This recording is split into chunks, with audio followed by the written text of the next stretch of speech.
मित्रों नमस्कार। इस कार्यक्रम में आप सभी का स्वागत है। आप जानते हैं कि अगर सांख्यिकी के सिद्धांतों का गलत उपयोग किया जाए तो हम कई बार भ्रामक निष्कर्ष निकाल लेते हैं और उसका कुपरिणाम भी हमें भुगतना पड़ता है। संस्कृत साहित्य में इसका काफ़ी उल्लेख है। आप में से जिन लोगों ने संस्कृत थोड़ी पढ़ी होगी उनको कहानी याद होगी कि एक विद्वान व्यक्ति नदी पार करने गए थे और उन्होंने कहा कि औसत निकालूंगा गहराई का, और लोगों से पूछ करके उन्होंने गहराई पता किया, शुरू से लेकर आखिर तक नदी की गहराई क्या है, और औसत निकाला गहराई का, ना मीन जिस अंग्रेजी में कहते हैं। और उन्होंने पाया कि जो उनकी हाइट थी उस हाइट से औसत कम है, और वो पैदल नदी पार करने निकल गए और फिर बीच में जाकर के डूब गए। इसी तरह का एक मामला जो सांख्यिकी सिद्धांतों के गलत उपयोग के से संबंध रखता है, आया हुआ है। बहुत साफ शब्दों में मैं इसे कहना चाहूँगा कि यह बिल्कुल उसी प्रकार की चीज़ है, और ये चीज़ किसी छोटे मोटे स्तर से नहीं आई है। ये शमिका रवि नाम के एक अर्थशास्त्री हैं जो प्रधानमंत्री के इकोनॉमिक एडवाइजरी कमेटी के सदस्य हैं। उन्होंने एक अंतर्राष्ट्रीय रिपोर्ट है, इसको आरसीएस डेम रिपोर्ट कहा जाता है, जो 1950 से लेकर के और 2015 तक जो आबादी के आंकड़े हैं 167 देशों में, उसको प्रस्तुत करती है। और शमिका रवि जी ने जो वर्किंग पेपर निकाला है, इसका उन्होंने नाम रखा है share of religious minorities across country analysis 1952 to 15। उसमें उन्होंने पाया है कि 1950 में जो देश में हिंदू आबादी थी, वह आबादी उस समय 84.68% थी, जो घट के 2015 में 78% रह गई। और जो मुस्लिम आबादी थी वह 9.84% थी, जो बढ़ के 14% हो गई। इसके आधार पर वो कहती हैं कि इसका मतलब ये हुआ कि जो निष्कर्ष दुनिया के स्तर पर कई बार ये कहा जाता है कि हमारे देश में, भारतवर्ष में मुस्लिम्स की स्थिति ठीक नहीं है और उनके साथ भेदभाव होता है या उनके साथ हिंसा होती है, गलत है। और उन्होंने ये भी कहा कि इसका मतलब ये हुआ कि जो स्टेट एक्शन हमारा है इतना अच्छा है कि मुस्लिम आबादी बढ़ रही है।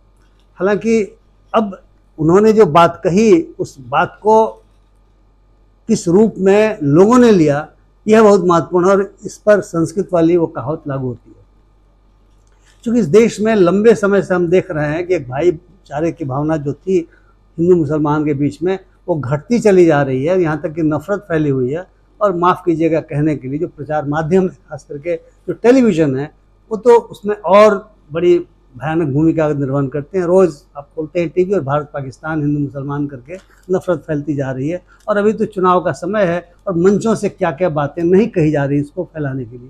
तो जो इस तरह के भावनाओं से ग्रसित लोग थे, उन्होंने निष्कर्ष निकाला कि ओ, इस देश में हिंदू आबादी घट रही है, मुस्लिम आबादी बढ़ रही है। इसका मतलब एक समय आएगा कि हिंदू जो मेजॉरिटी है वो माइनॉरिटी में आ जाएगा, और जो मुस्लिम माइनॉरिटी है वो मेजॉरिटी में आ जाएगा। इस तरह के भ्रामक निष्कर्ष लोगों ने निकाले, और इस भ्रामक निष्कर्ष को जो निकाले हैं वो मुझे संस्कृत के उसी विद्वान व्यक्ति की कहानी को याद दिलाता है। शमिका रवि जी की जो भी मंशा रही हो, लेकिन चूंकि चुनाव के समय रिपोर्ट आई है और लोगों ने अपने ढंग से जो वातावरण विशेटेड, मैं कहूँगा अभी हो गया, ध्रुवीकरण की जो स्थिति बनाने की कोशिश की गई है। हम नहीं जानते वोटर्स कितने ध्रुवीकरण के शिकार होंगे या नहीं होंगे, लेकिन जो स्थिति बनाने की कोशिश की गई है उसमें इस तरह के निष्कर्ष निकलना लाजमी है। अब हम जिस तरह इसको जांचें कि क्या आबादी का संबंध मजहब से होता है या किसी अन्य चीज़ों से होता है। भारत सरकार एक आंकड़ा निकालती है, उसको नेशनल फैमिली हेल्थ सर्वे कहते हैं। अभी ताज़ा तरीन जो आंकड़ा आया है 2019 से लेकर के 2021 तक का आंकड़ा है, जिसको NFHS 5 कहा जाता है। वो मोटा मोटी 3-4 साल में वो आंकड़ा अंतराल पर निकलता रहता है। मैं जब प्रिंसिपल सेक्रेटरी हेल्थ था उस समय आंकड़ा निकला था, और उसमें प्रजनन दर की बात कही गई है। हम लोग उसी पर करेंगे। जो मुस्लिम आबादी है, यानी खासकर मुस्लिम महिलाओं की जो प्रजनन दर है वो घटती चली जा रही है। आज की तारीख में 2.36% है इस आंकड़े के मुताबिक, जो NFHS का आया हुआ है। और जो रिप्लेसमेंट रेट जिसको कहा जाता है वह 2.1 है। रिप्लेसमेंट रेट का मतलब ये हुआ कि वहाँ तक प्रजनन दर आ जाए तो आबादी को स्टेबलाइज्ड माना जाता है। यानी मुस्लिम महिलाओं की प्रजनन दर भी लगातार घटती चली जा रही है, हिंदू महिलाओं की भी प्रजनन दर लगातार घटती चली जा रही है। इसलिए यह निष्कर्ष निकाल लेना कि हम जो हिंदू हैं वो माइनॉरिटी में हो जाएंगे, कितना एरोनियस है। मैं इसी बिंदु पर आपका ध्यान आकृष्ट कर रहा था। ये NFHS के डेटा ने कहा है कि जो आबादी बढ़ने के कई कारण हैं, और उन्होंने सोशियो इकोनॉमिक कारणों को प्राथमिकता दी है। उन्होंने कहा कि जो सामाजिक आर्थिक कारण हैं वो बड़े ही प्रोमिनेंट कारण हैं। उसमें से 4 कारणों को उन्होंने बताया है। पहला ये है कि एडल्ट होने के पहले बच्चियों की शादी हो जाना। दूसरा उन्होंने कहा है कि शिक्षा की कमी होना, नारी शिक्षा की कमी होना। तीसरा उन्होंने कहा है कि परिवार नियोजन के साधनों की जानकारी नहीं होना। और चौथा कहा है यदि जानकारी है तो उनकी उपलब्धता कम होना। और इसके आधार पर उन्होंने दिखलाया है कि हमारे देश में स्टेट टू स्टेट प्रजनन दर में जो कमी है वो कहीं ज़्यादा कमी है, कहीं अपेक्षाकृत कमी उतनी ज़्यादा नहीं है। उन्होंने दिखलाया है कि जिन राज्यों में एडल्ट होने के पहले मुस्लिम बच्चियों की शादी हो जा रही है, जैसे उत्तर प्रदेश, बिहार, झारखंड, राजस्थान, जिसको हम बीमारू स्टेट कहते हैं, इन राज्यों में प्रजनन दर महिलाओं की, मुस्लिम महिलाओं की अपेक्षाकृत ज़्यादा है। दूसरा उन्होंने कहा कि जहाँ पे शिक्षा की स्थिति शोचनीय है वहाँ पर ज़्यादा है, जैसे इसमें भी उत्तर प्रदेश, बिहार, झारखंड इस तरह के राज्य आ रहे हैं। और दक्षिण के राज्यों में जहाँ पे बाल विवाह यानी एडल्ट होने के पहले शादी कम होती है, एडल्ट होने के बाद ज़्यादा होती है, केरल, तमिलनाडु, आंध्रा, कर्नाटका, दक्षिण के राज्यों में महाराष्ट्र, यहाँ पे प्रजनन दर अपेक्षाकृत कम है मुस्लिम बच्चियों की, मुस्लिम महिलाओं की।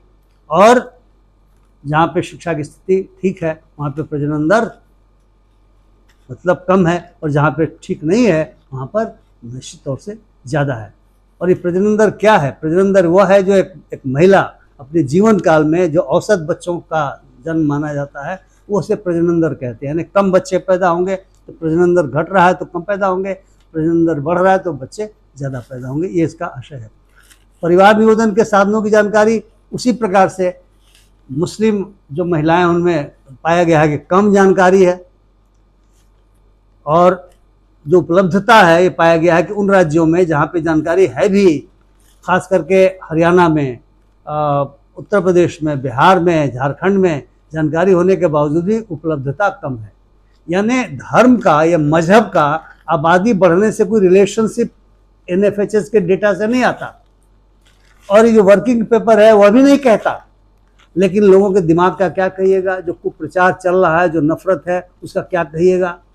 अगर नफरत है तो अच्छी चीज़ें भी, कहते हैं ना कि अमृत भी विष हो जाता है अगर आपका मन दूसरे तरीके का हो तो इस प्रकार से आंकड़ों की समझ अगर सही नहीं होगी तो निश्चित तौर से हम गलत निष्कर्ष निकाल पाएंगे। सांख्यिकी के सिद्धांतों की सही समझ नहीं होगी, हम गलत निष्कर्ष निकाल पाएंगे। और हमने उस वर्किंग पेपर के आधार पर बहुत सारे लोगों ने, हमने आशा है कि बहुत सारे लोगों ने इस तरह के गलत निष्कर्ष निकाले हैं, उसको सही मानते हैं, जो बिल्कुल ऐसा नहीं होना चाहिए। इसलिए NFHS का जो आंकड़ा कहता है, जिनको इसकी जानकारी नहीं है, मैं समझता हूँ इसके माध्यम से जानकारी होनी चाहिए कि आबादी बढ़ने का कारण धर्म मजहब नहीं होता। आबादी बढ़ने का या घटने का कारण धर्म मजहब नहीं होता। आबादी घटाने के लिए ये जो 4 कारक बताए हैं NFHS के डेटा ने, बड़े महत्वपूर्ण हैं। और जैसा मैंने कहा था, मैं तो प्रिंसिपल सेक्रेटरी हेल्थ था और हम लोग निश्चित तौर से इस काम को करते थे। बिहार ने तो पहल की और हर पंचायत में इंटरमीडिएट कॉलेज स्थापित करने का निर्णय हमारे मुख्यमंत्री जी ने किया, और जगह जगह बन रहा। और हम आशा करते हैं कि इससे बिहार में भी प्रजनन दर में काफ़ी कमी आएगी। मित्रों, मैंने सोचा कि मैं इस विषय पर आपसे चर्चा करूं। अगर आपको मेरी बात पसंद आई हो कृपया लाइक करें इस वीडियो को, शेयर करें और मेरे चैनल को सब्सक्राइब करना ना भूलें। बहुत बहुत धन्यवाद। नमस्कार।